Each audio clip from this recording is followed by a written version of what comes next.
నమస్తే welcome to A1 TV Telugu news updates చూద్దాం.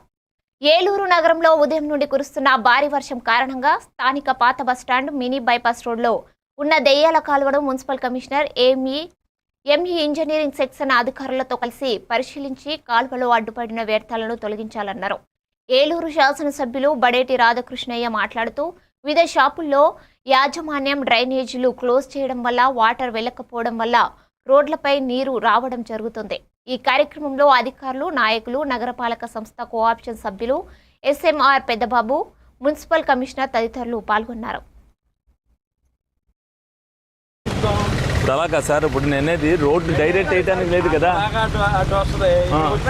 మనం మిషన్ తిరగటమే కదా, అటు నుంచి అటు వెళ్ళాల్సింది, ఇటు నుంచి ఉదయం భారీగా మరి గంట పాటు ఎడతెరిపి లేకోకుండా మరి వాన పడటం వల్ల ఏలూరులోని ప్రధాన వీధులన్నీ కూడా మరి నీటిమయమైనవి.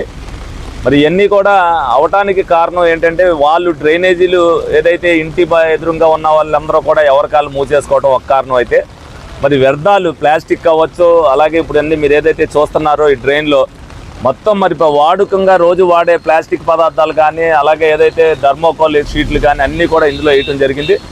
సుమారు రమారమి 3 లారీల వరకు మరి దెయ్యాలతో దగ్గర స్ట్రక్ అయిపోయి ఉంది. మరి దీన్ని క్లీన్ చేయాలంటే ఇక్కడ ఎంక్రోచ్మెంట్స్ ఉన్నాయి, ఇందులోకి మెషిన్ వెళ్ళాలి.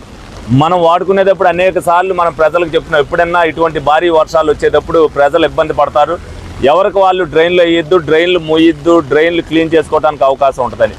ఇటువంటివి వచ్చినప్పుడు మునిగిపోయినప్పుడేమో వాటర్ వచ్చేసిందని చెప్తారు, మనకు కూడా బాధ్యత ఉండాలి. మరి ఏదైతే ఇక్కడికి వచ్చామో ఇప్పుడు ఇదంతా కూడా ఈ గారు, కమిషనర్ గారు, మేయర్ గారి ద్వారా అన్నీ కూడా చూడటం జరిగింది. ఇక్కడ ఏదైతే 20 ఫీట్ మరి రోడ్డు తీసి రోడ్డు ఫార్మేషన్ చేసి పర్మనెంట్ సొల్యూషన్ చేయాలని అంటున్నారు. ఇక్కడైతే 3 ఎంక్రోచర్స్ ఉన్నారు, మిగతా పక్కన పెడితే ఆ 3 ఎంక్రోచర్స్కి ఆల్టర్నేషన్ అరేంజ్మెంట్స్ చేసి